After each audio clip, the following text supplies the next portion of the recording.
എന്റെ കൈകുത്തിയ തല പൊങ്ങും വരെ കുട്ടികളുടെ കാര്യങ്ങൾ എങ്ങനെയും നടത്തും.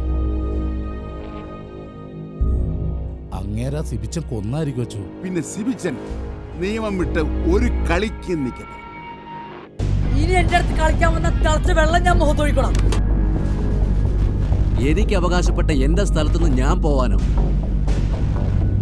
ഇങ്ങനെ നോക്കല്ലടാ, ഞാൻ ചിലപ്പോ ദഹിച്ചു പോവും. അച്ഛന്റെ ന്യായങ്ങൾ പലതും സഭയ്ക്കെതിരാണെന്ന് അച്ഛൻ ചിന്തിച്ചില്ല. നീയൊക്കെ ആരെ ബോധിപ്പിക്കാനാ ഈ കിടന്ന് പെടാപ്പാട് പെടണത്?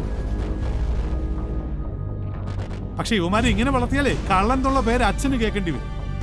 നിങ്ങൾക്കൊക്കെ ഒരു കോമൺ സെൻസ് ഇല്ല.